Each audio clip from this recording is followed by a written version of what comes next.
Been in a cave for 40 days with only a spark to light my way. I want to give out, I want to give in. This is our crime, this is our sin. But I still believe, through the pain and through the grief, through the lives, through the storms, through the cries, and through the wars. Oh, I still believe.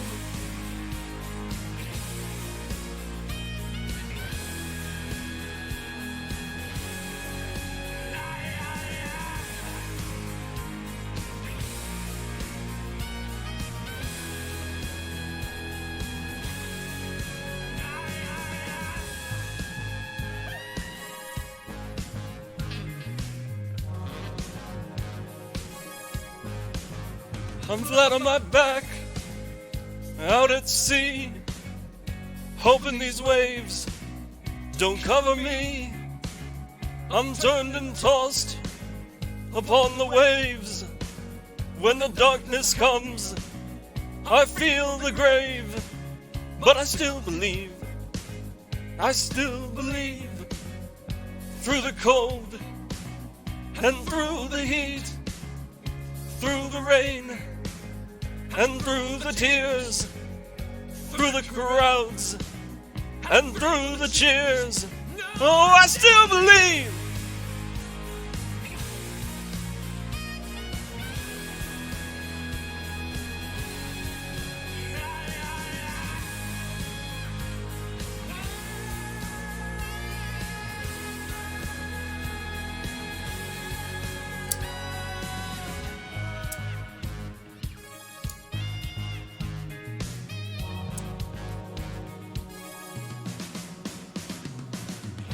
I'll march this road, I'll climb this hill, upon my knees if I have to. I'll take my place upon this stage. I'll wait till the end of time for you like everybody else. Woo!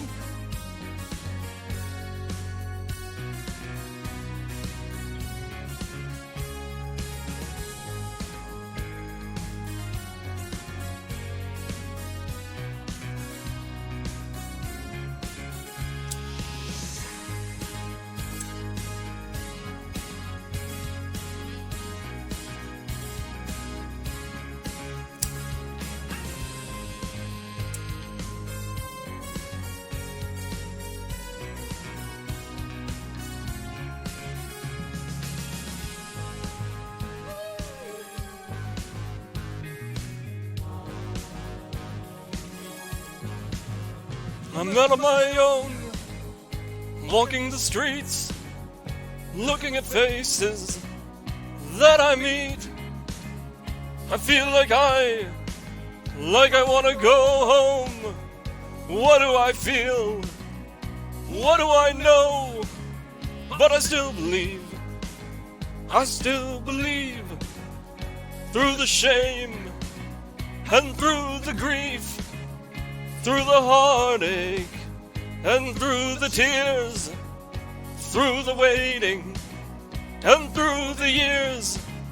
For people like us, in places like this, we need all the hope that we can get.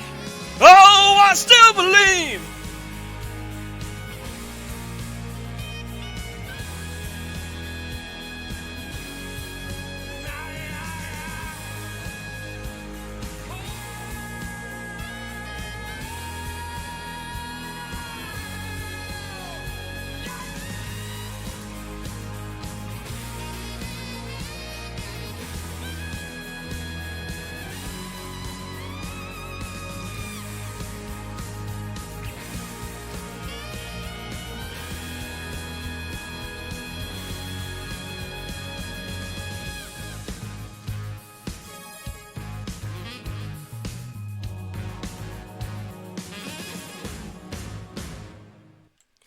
Good afternoon, good evening, ladies and gentlemen. It's me, Seth, and I am back with Branch Brothers. It seems we have a bit of a technical hiccup going on with our display. Hopefully that will sort itself out. Let's get the call going with my good friend and co-host, and we can get this started.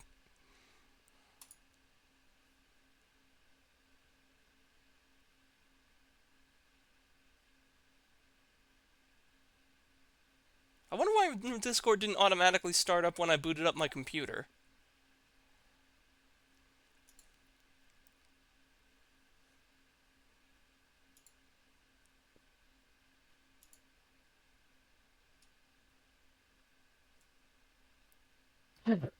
Hello there. Hello! All right. So, what's on the agenda for today? I am going to be doing an analysis of the Malcolm in the Middle episode Daycare, in which the family starts attending church and how it affects the various members of the family. Fascinating. For my part, I'll be doing a presentation on next chapter in Whispers of Mary. Alright, since yours is the more serious topic of the two, I will defer to you and let you lead. Very well then. Let me go ahead and share my screen, and we can get started. Alright, I will activate the display so that way our viewers can see the presentation. All right, coolio. Are you able to see the screen, my friend? Yep, we read you loud and clear. All right. So for today's topic, we're going to be doing chapter 8 of Whispers of Mary. This one on the person only known as the Desperate Widow. So before we get to her story, we have another time jump, of course, as tradition on here. So basically, by this point in the story, most of the tribes rebelled due to Rainbow's cruelty as a leader, and as a result, mainly boils down to the fact that there was a group led by Jeroboam, who was a former enemy of King Solomon, who fled to Egypt due to wars at the time. But after Solomon passes away, he comes back and confronts Rehoboam about to save the kingdom. After counseling with both the wise men and his foolish friends, Rehoboam decides to actually double down on the ruthlessness of his rule, and in response, Jeroboam leads the forces against Rehoboam, and the Holy Land is split into two kingdoms, Israel to the north and Judah to the south. And basically what ends up happening is after the split, when he established the dual capitals of Bethel and Dan, what had happened was Jeroboam was worried that, if the people were still worshipping the temple, they would go back to Rehoboam and the kingdom would reunite and he would lose power. So to preserve his own power, he established two places of worship in Bethel and Dan, with the two golden bulls, and said, "These are the gods that freed you from Egypt." And Oh as a no. result, from that point forward, the northern kingdom falls to idolatry and wickedness until its very end. In fact, after this point, every single king who came out of the northern kingdom of Israel was a wicked and corrupt leader. None of them were good. So And this is so, kind of the downfall of the Kingdom of Israel then. yep, beginning of the end, shall we say. We're not fully there just yet. There's parts to go. But during this time, very turbulent time for the kingdom, shall we say. And it's during this time that we come across this woman over here. Unfortunately, she doesn't have a name because she's not named in the Bible, but many refer to her as the Desperate Widow, and this is her story. So her husband was actually a student of the prophet Elisha, who takes over as the main prophet after Elisha is ascended into heaven. And basically what had happened was after her husband passed away, the family was severely in debt, and she was basically selling off everything in her house to try and pay off all her debts. But there was one left. There was one creditor who hadn't been paid off yet, and she didn't have any money to pay the guy. And basically, because of the situation, it was if she did not pay back this creditor, then she would have to put her sons into slavery as a covering for the debt, and she wanted to do that because she loved her sons. So this is where she runs into Elisha. And here's what happens next. So she goes to Elisha for help, and he offers her a solution based on what she has. So like I mentioned earlier, she sold everything in her house. There's nothing left. The only thing left was a single jar full of oil. And he basically tells her, okay, get a bunch of jars in the neighborhood and fill them up with the oil. She finds it kind of weird at first, but ultimately she and her sons go along with it. And little by little, they were actually able to fill tons and tons of jars with all this oil until there's basically nothing left. They then sold off the oil, and they were able to get enough money to not only pay off their creditor, and free off their debt, but also to lift themselves out of poverty. So never again would they be at risk of like owing people money or being poor ever again. Yeah, I think I've heard this story before. It sounds vaguely familiar.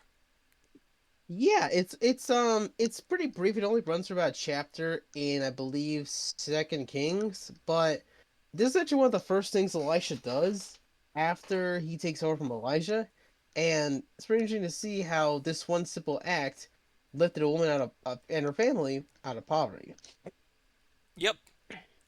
And now this actually relates to another story that happens much later, which is the wedding feast of Cana. So what had happened was, The Jesus, wine at the Mary. wedding ran out. I remember this one. Yep. So the wine had run out, and people were starting to freak out because, like, oh wait, they're not supposed to run wine. So she goes to Jesus for help about the situation, letting him know that. And then Jesus initially responds saying to like, "Oh, it's woman, it's not my hour yet." But then she responds to him saying, uh, they need, first she needs wine. Then she says, "Oh, my time's not yet." And for those who don't know, the hours in reference to like the passion, which has not happened The yet. time of his Um, crucifixion.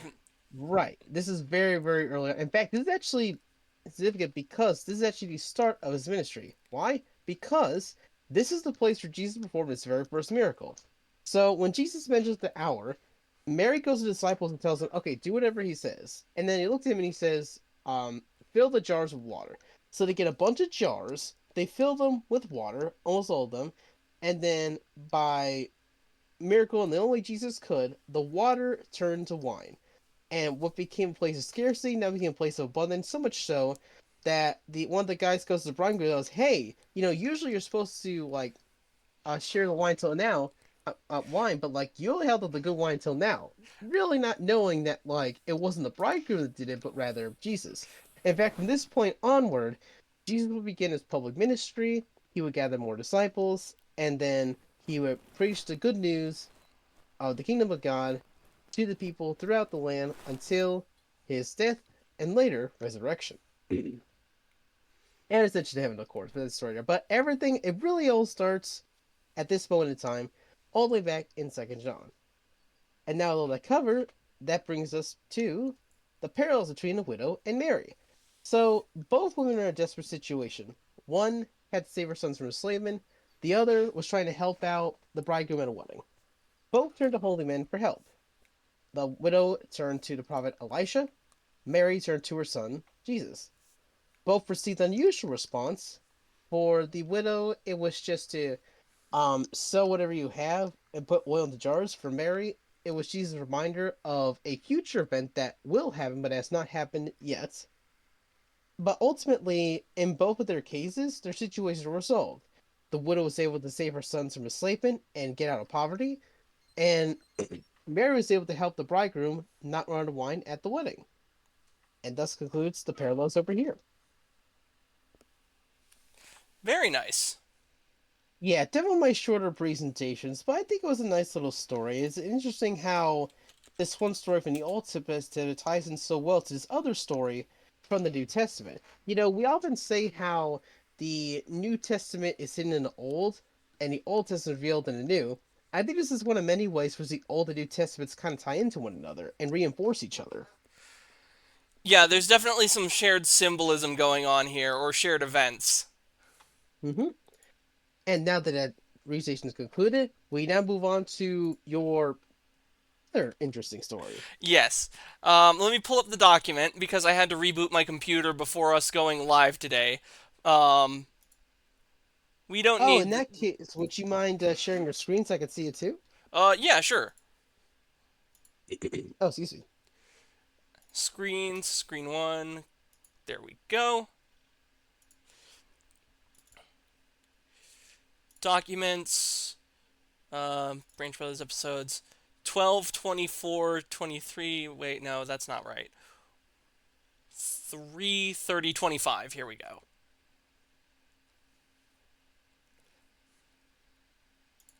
Today I'm going to tell you the story of transformation and how others react to a changed life brought on by faith. Malcolm in the Middle is a show about dysfunction and how it affects people differently. The subject of today's sermon is the character Reese, who deals with the dysfunction in his family by taking out his aggression on his younger brother Dewey. In the episode Daycare, Hal and Lois, the parents of the household, find themselves under strain after the birth of their youngest child, Jamie. Their finances are shoestring thin, they're not getting enough sleep, and their situation is growing desperate. Now, the family are not religious, but when they learn that the church in their town offers free daycare, they consider joining so they can enroll Jamie and lighten the burden a little. When Hal, Lois, Reese, and Dewey go to meet with the pastor about attending, Reese voices concern that they don't know anything about Christianity and what Christians value, while Dewey is worried about being asked to pray because he doesn't know how. While their father, Hal, says they only have to pretend to know about Christianity for half an hour while getting to know the pastor, and here we see the first mistake. Yes, while being a new convert can be intimidating, there's no shame in it. We were all new to the faith at one point in our lives, which is why we should treat newcomers with grace and patience. If you are considering becoming a Christian, even if for selfish reasons, like meeting a significant other or seeking help with family problems, God will meet you where you're at, and you can always look to others more familiar with the faith for guidance. In a way, church is like the gym. It is to be commended when you first come, and naturally you will be more out of shape than those who have attended for a long time. But as long as you keep at it, you will grow and become strong, and one day provide guidance to others who are new. Now back to the episode. After meeting with the pastor, the family BS's their meeting and are welcomed to the church. The next morning, Lois drops off Jamie at the daycare. She explains to Donna, Pastor Roy's wife, who runs the daycare, that his behavior is out of the ordinary, and at home they forget they even have a baby. She gives her some breast milk and then hands him over before quickly leaving while she is distracted. Later at her job, despite the chaos of Craig calling out price checks, an old couple arguing, and a woman knocking over the sunglasses display with her cart, Lois finds it peaceful and quiet as she is relieved to finally be away from Jamie. The boys have to take Bible classes on Sunday after service. In the class, Dewey asks his father what the T on the wall, referring to the cross, stands for, before Pastor Roy asks him to continue the lesson while he leaves to attend a meeting with a parishioner, telling him that he just needs to read the story of Daniel and the lions, believing that Hal knows it in his sleep. Hal starts slowly but accidentally loses the page when Dewey asks when the lions show up. He then improvises and makes up a new ending after a girl questions whether God saved Daniel from the lion's den. Hal makes up his own ending, and it is clear that he is out of his depth. Naturally, this was written for comedy first and foremost, but this does demonstrate that if you're new to church and don't know what you're doing, it's best to simply be honest about that. And now we come to the focal point of our sermon. In Reese's Bible class, they are singing an overly jubilant religious song. He asks if he can sign a loyalty oath to get out of there. Miss Helen, the teacher, tells him that there's no one making him stay, yet the little voice in his head asks him why he isn't as happy as everyone else. She then shows the class paintings done by the church secretary. After Reese sees Elijah's fiery chariot, he has a spiritual awakening. At home, Malcolm complains to Lois about not wanting to take the class, but Lois ignores him and shows him her paycheck, emphasizing that she earned it because of the daycare services, and only those who earn money get to have an opinion, and since he doesn't, he will attend. She then tells Hal that they need to burn the car seat after Jamie has 3 serious accidents on the way home, before taking him into the bedroom. Malcolm confides in his dad to talk to her, but he encourages him to give the church a chance, understanding how different it is from what they're used to. But after he opened up to the experience, he feels a real spiritual connection. Outside, Pastor Roy and the rest of the church members are finishing the nursery extension for the family, and Hal tells Malcolm that everyone finds their own path in their own way. After this, Malcolm leaves for his friend Stevie's house. Now in this scene, we see some common mistakes of religious parents. If your child doesn't want to attend church, telling them their opinion doesn't matter will only ingrain resentment and likely push them away from the faith. Instead, we should lead by example and explain why we attend even when we don't want to. Yes, there have been days where I would have rather stayed home and slept in and wallowed in my hobbies. But the simple truth is that I know this behavior is negligent of my relationship with God. I go so I can honor God, and often attend church, and often after church ends on days where I had to make myself go, I remember why I find joy in being a part of the church. While Lois's error is being overly stringent, Hal's error is that of universalism, an easy error to fall into when still new to the faith. In the Word of God, it is said by Jesus, "I am the way, the truth, and the life. No one comes to the Father except through me." Now, does this mean that there is only one correct way to practice Christianity? Are we demanded to sing hymns, pray the Lord's Prayer, only give all, Lord's Prayer only, and give all that we have? No, for some no, for there are many branches on the tree of Christ, and many expressions of the faith. Some write, some sing, some create art, some sing choir, while others worship with heavy metal. But there is only one path to salvation. That is through accepting the divinity of Christ as the Son of God and his sacrifice on the cross. For it is not our works that save us, but by the grace of God offered to all when Jesus' life of infinite good was sacrificed to pay the infinite price of sin that we were indebted to. At the church-run daycare, Donna struggles to handle Jamie, who is wearing a trash bag because he has ruined all of her blouses with his messes. She pleads with him to stop crying while the other children cover their ears. When Lois arrives to pick him up, she asks her about babysitting Seth Richards, for it was scheduled for 2 weeks. She is confused and explains that she only drops off at the co-op and works rather than babysitting. She then explains that their daycare operates on a sharing cooperation program and that she will have to reciprocate by babysitting for a few hours. Lois expresses her belief that the church was one where people felt good doing things for others without expecting anything in return. Donna insists that she must take her turn babysitting, or she will inform her husband about her refusal and have the family removed from the congregation and lose the daycare services. Despite this, Lois tells her that she has to work the next day and won't be able to babysit. Now, here we see a common misconception about the church from an outsider's perspective. Yes, we Christians volunteer and go on altruistic missions to do good for others, but it's not that we expect nothing in return. We expect to give glory to God and inspire others to come to God. And the church is a mutualistic entity. If we gave away all that we had without assistance from others, the church would run itself too thin and unravel. Being a part of a church means we support each other so that others will support us in return. However, we see a bit of dysfunction from the pastor's wife here, as I believe that it is overly harsh to expel someone from the congregation for not assisting in the daycare services after receiving services from said daycare. At most, they would be barred from the daycare services but still be allowed to attend the church. Lois ends up babysitting Seth anyway. Her misadventures get her into serious trouble with angry customers. It all starts with Seth making a fort out of shopping carts and refusing to get out even when she yells at him. She calls out to the customer waiting at the checkout that she'll be with them in a minute. He continues to cause her problems throughout the day. In the living room, Reese has changed and tells Dewey that he loves him. However, Dewey is skeptical because Reese has been acting weird ever since they joined the church. He explains that it is because he's a different person now and describes how he was feeling spiritually dead in Bible class until he found faith in God and expressed his happiness by hugging him. Dewey asks Reese if he can just hit him like he used to, but he states that he is too happy for violence now. Here we see how a transformed life can make those around us uncomfortable, even if our transformation is for the better. This is ultimately because we are creatures that love what is familiar to us. Reese has been transformed and no longer wants to bully Dewey, and represents the and Dewey represents those around us who have I can't read my own writing. And represents those around Dewey represents those around one who has been transformed by Christ.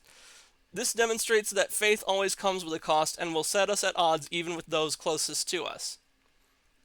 After Pastor Roy and the churchgoers finish the nursery, Hal is overwhelmed by their work and blesses them all.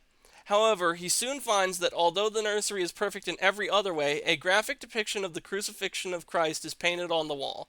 Hal tries to paint over it, but every time he lifts the brush, he sees Jesus looking at him and can't bring himself to do it for fear of his soul and the damnation it may cause. This is clearly a statement on the appropriateness of the Bible's more graphic stories and imagery being exposed to children. The vast majority of Christians, if not all, agree that not all the contents in the Bible are suitable for children, which is why we have special Bibles made specifically for children, and there are special Bibles made and published for various stages of a child's life. But this isn't a holy condemnation of showing graphic Bible imagery to children. It's a legitimate question about bowdlerizing the Bible. Is it right to tone down the Bible's stories if it diminishes its lessons and the sacrifice of Christ? At what point are we slighting God in the name of making his message more digestible?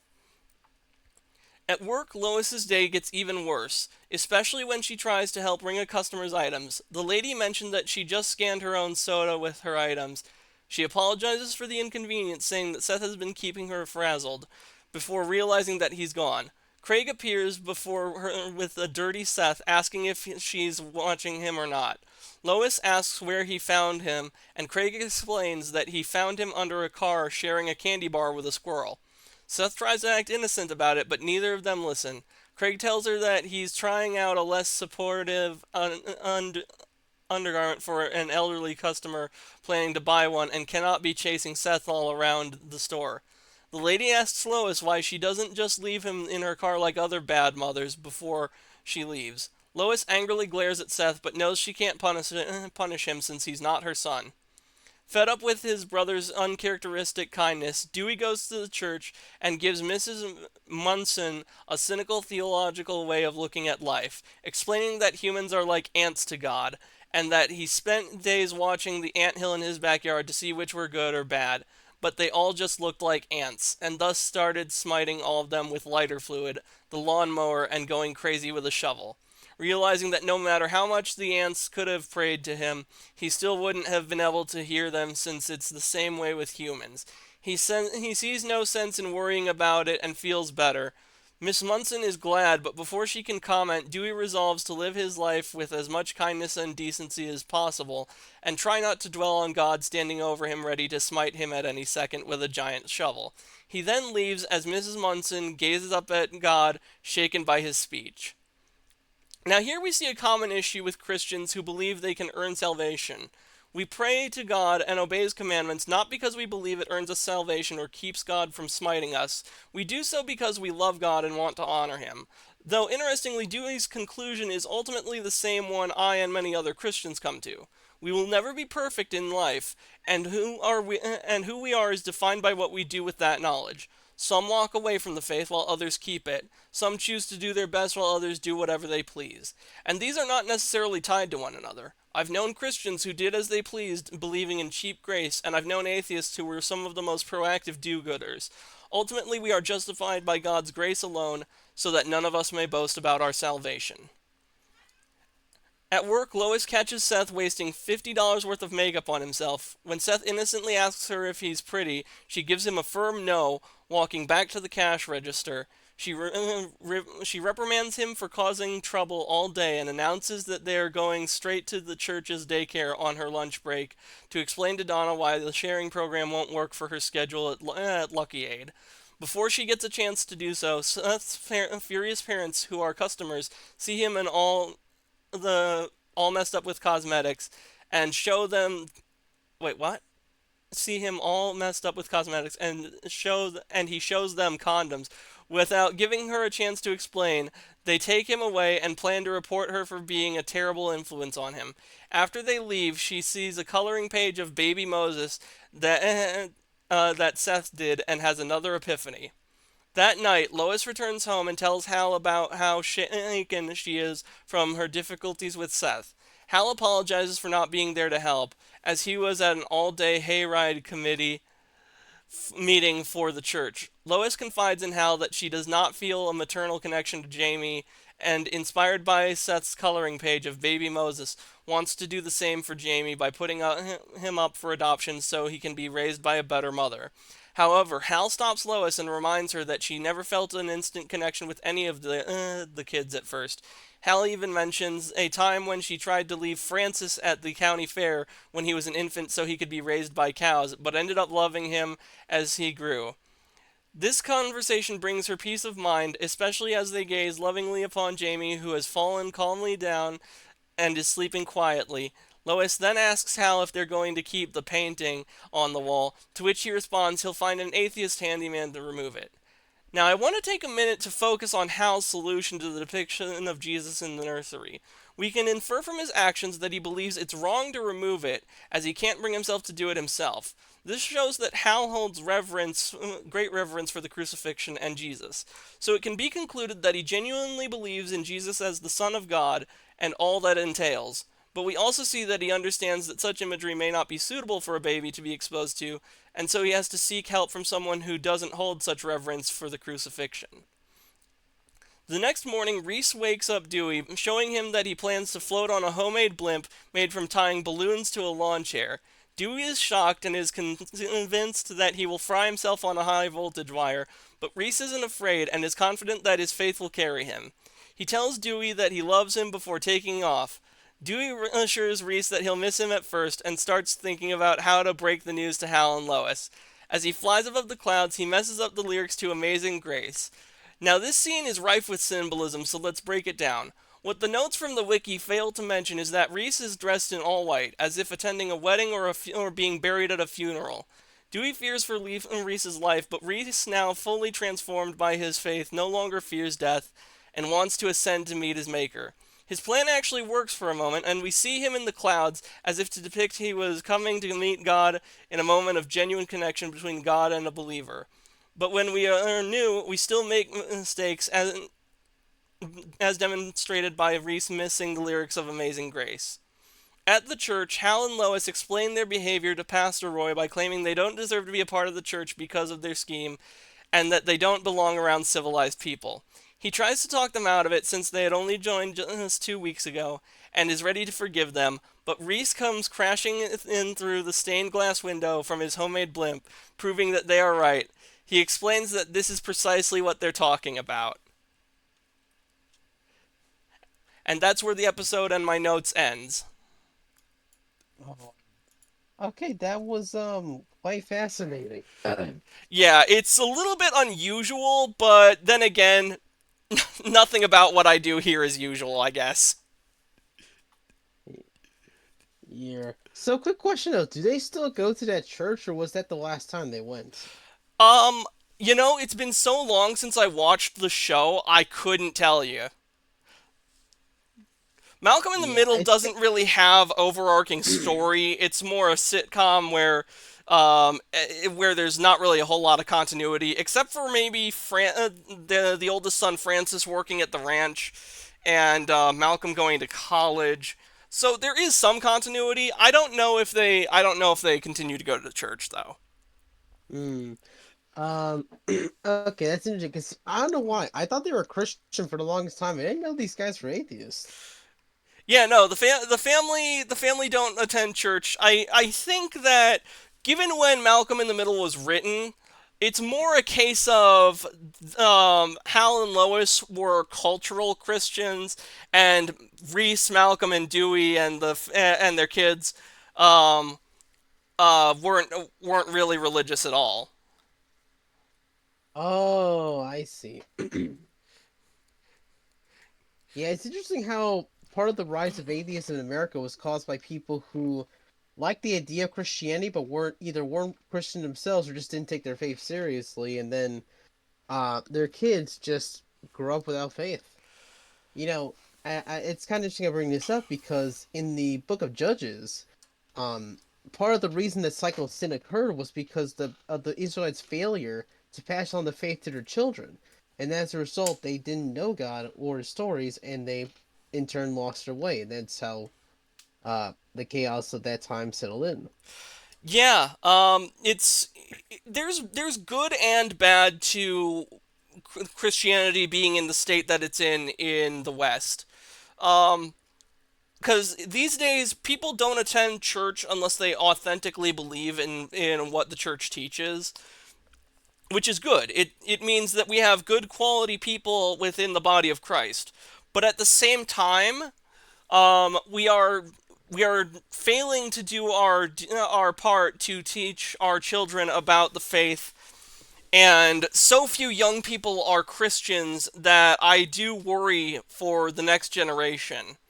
Um, though we do see a interesting trend where a lot of young men are coming to the church because they are culturally conservative and believe that there is good in the church. That's kind of the starting point where they're at. And knowing God, those kinds of people will be positively transformed by their encounter with Christianity, and they will become authentic believers.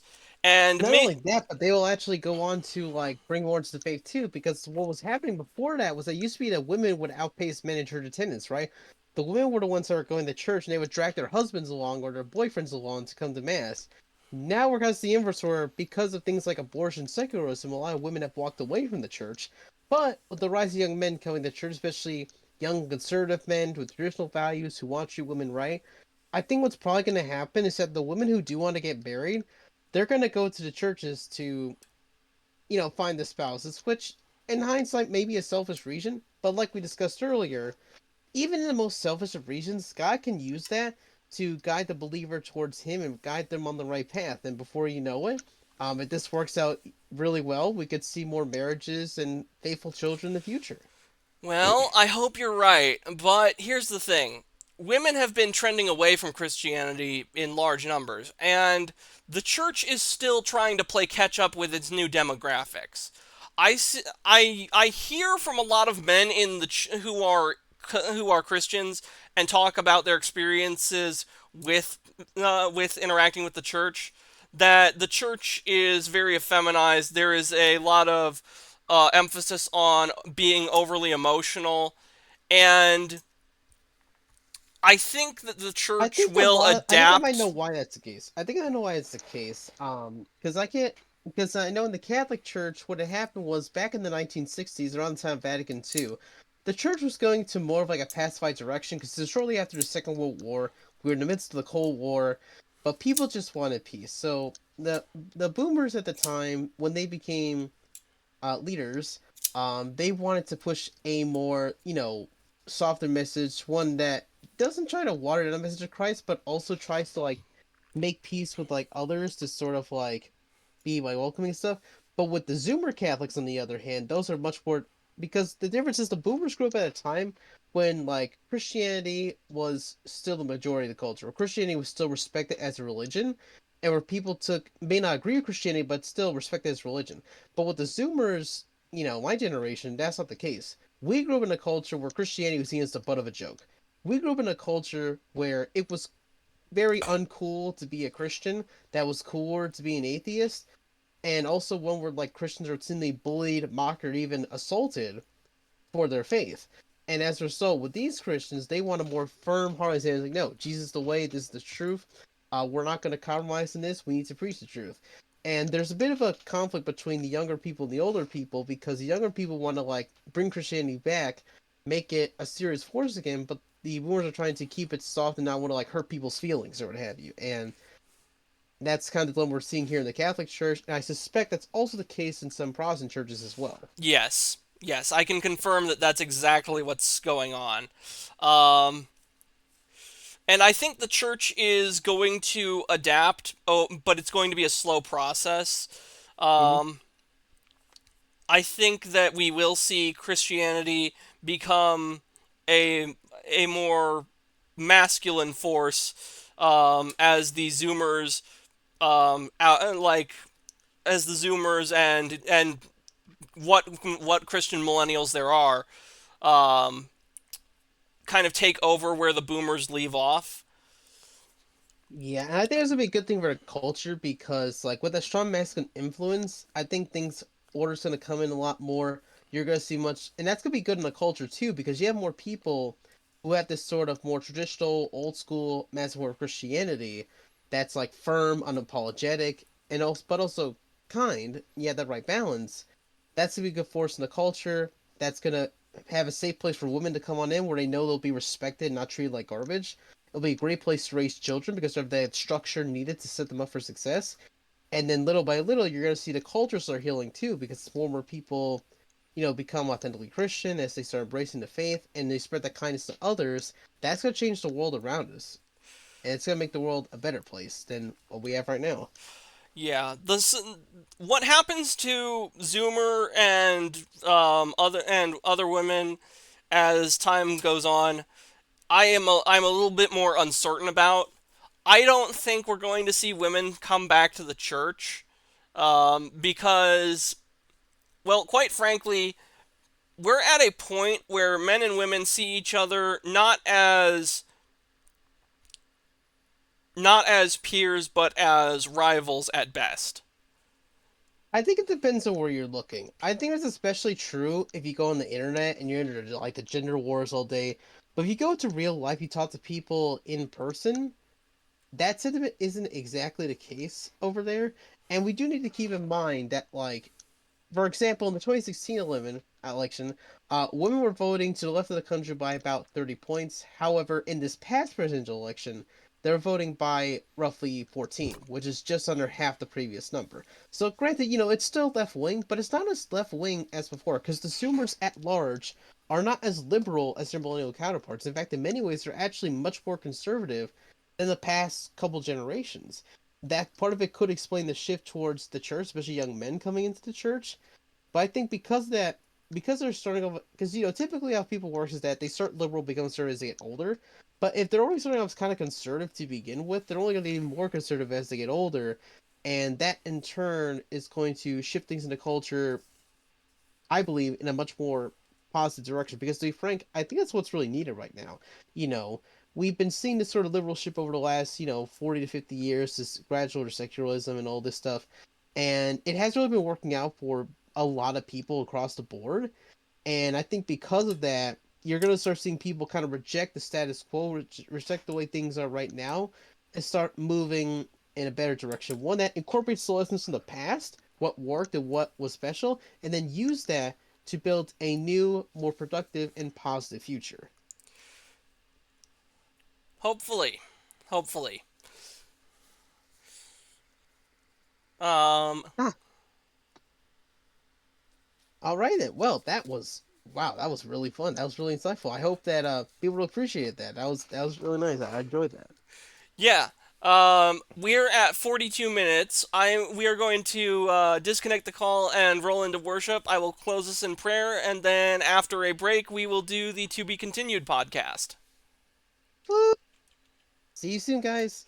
All right. There we go. Activate the display, and let's get the worship folder open.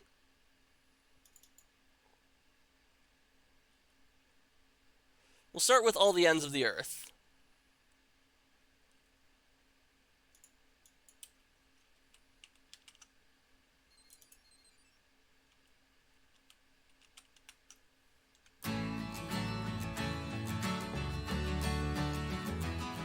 All the ends of the earth, all you creatures of the sea, lift up your eyes to the wonders of the Lord, for the Lord of the earth, the Master of the sea, has come with justice for the world.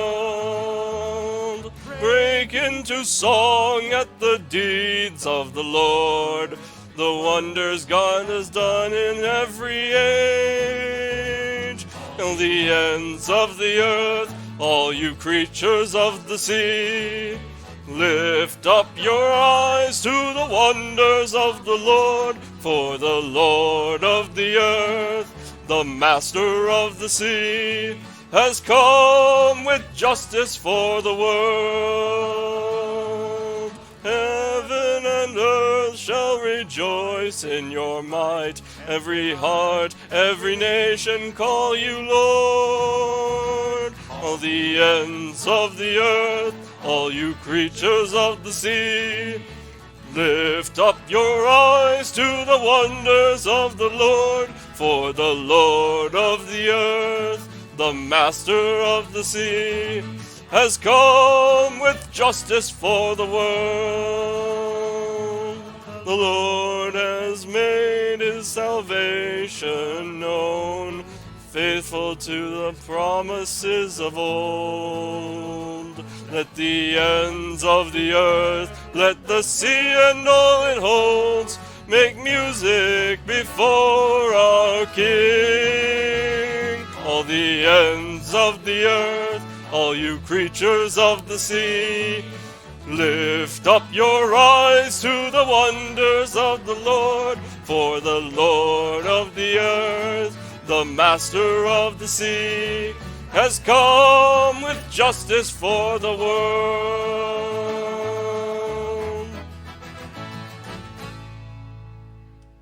That was All the Ends of the Earth by Bob Duford. Our next song in worship is going to be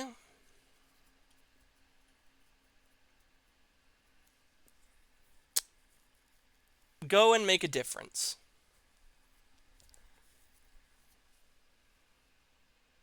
No, I don't want to print.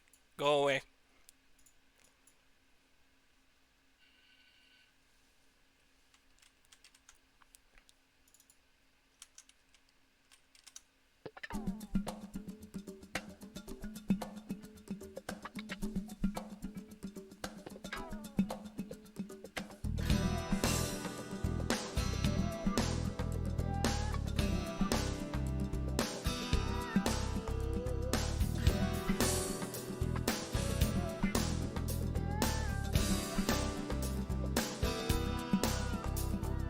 Go make a difference, we can make a difference.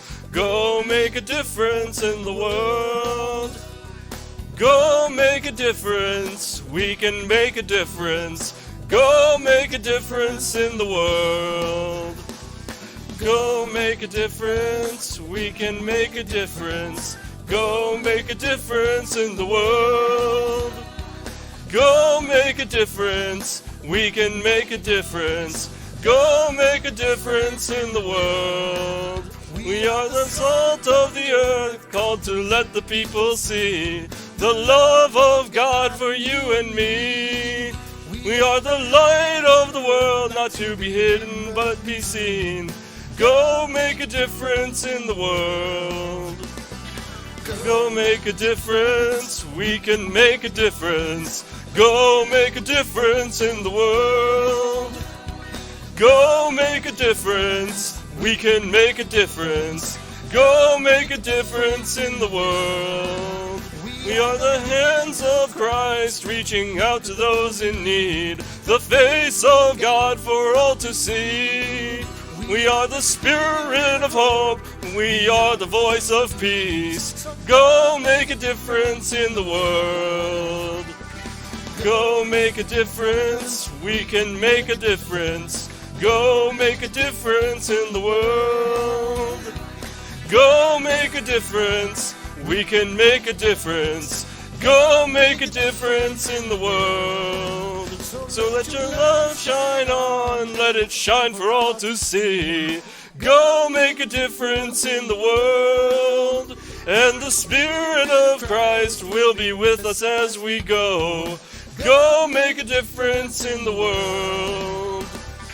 Go make a difference, we can make a difference. Go make a difference in the world. Go make a difference, we can make a difference. Go make a difference in the world.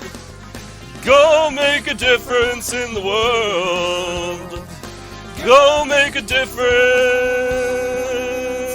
in the world.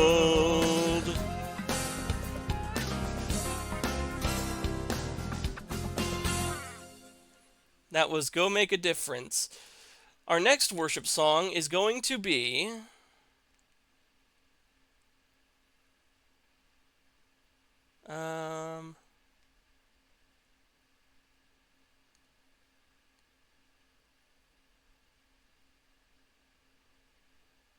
You Are the Light.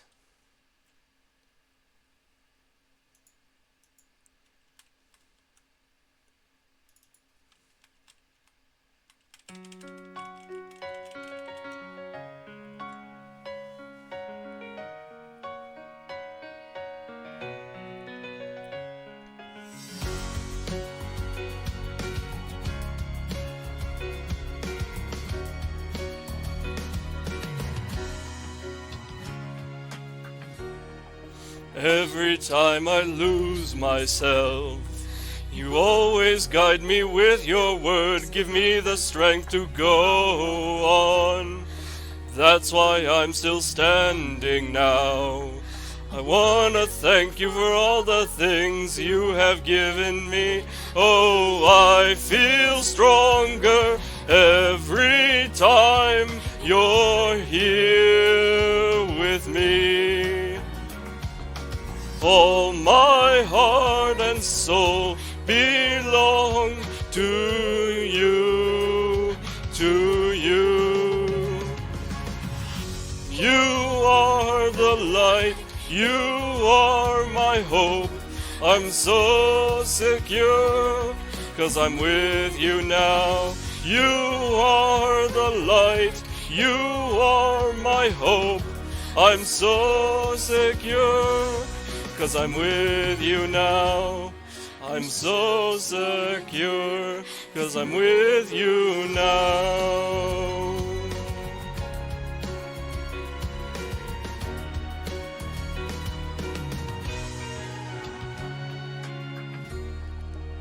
In this world we live today, failing to achieve our goals, our souls are left in deep despair.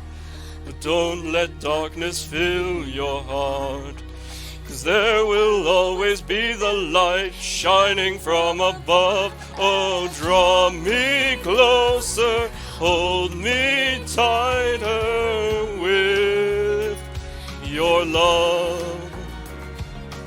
All my heart and soul belong to you, to you.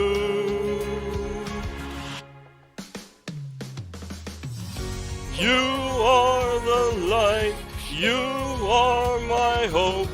I'm so secure, 'cause I'm with you now. You are the light, you are my hope. I'm so secure, 'cause I'm with you now. I'm so secure, 'cause I'm with you now.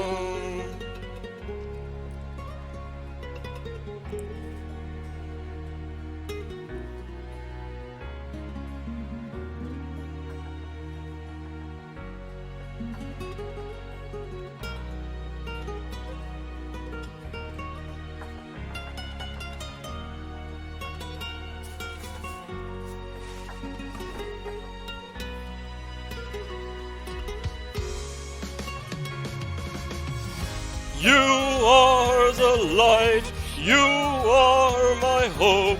I'm so secure, 'cause I'm with you now. You are the light, you are my hope. I'm so secure, 'cause I'm with you now. I'm so secure, 'cause I'm with you now. Oh.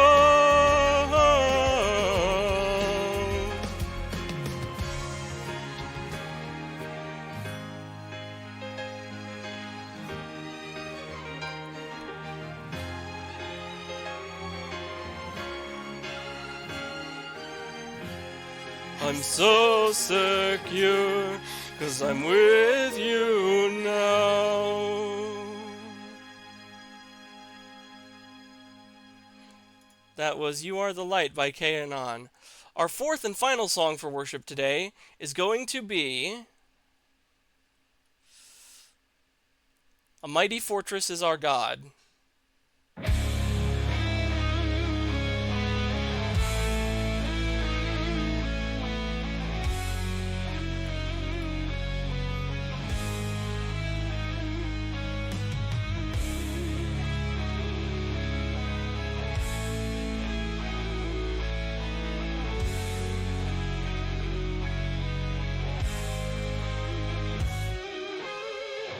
A mighty fortress is our God, a bulwark never failing.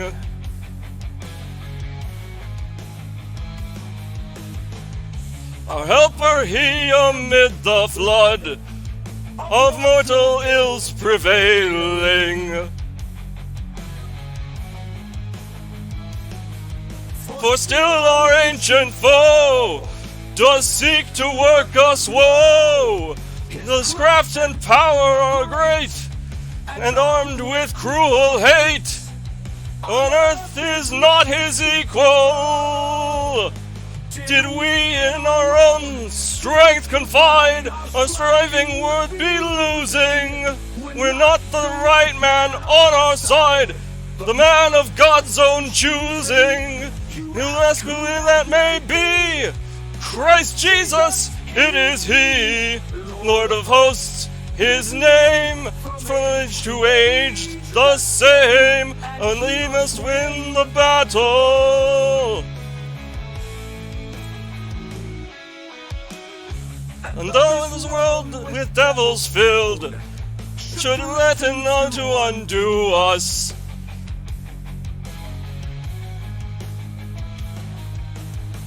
we will not fear, for God has willed His truth to triumph through us.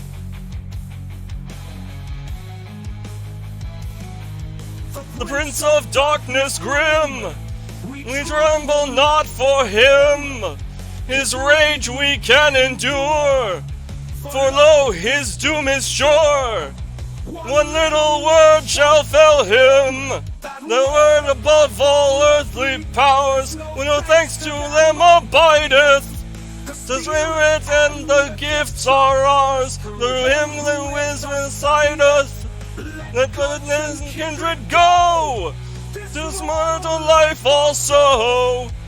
The body they may kill, the truth abideth still. His kingdom is forever.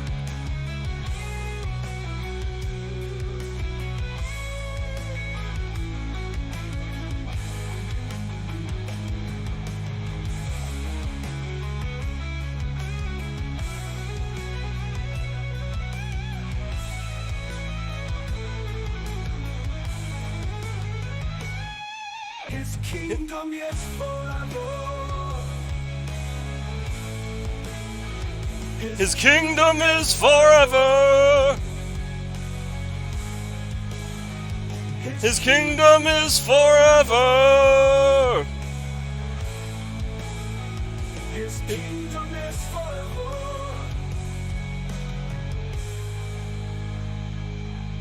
Mighty fortress is our God, Jesus Christ, eternal word.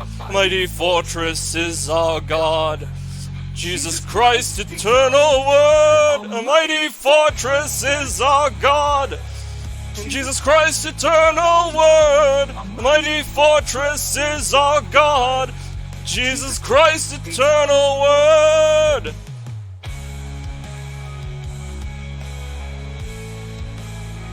His kingdom is forever.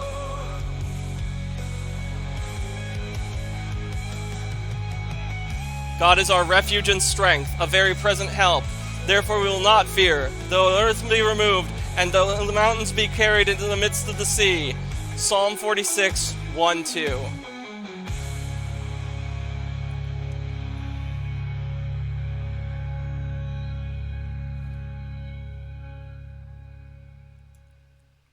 That brings us to the end of worship. I want to thank you all for tuning in tonight.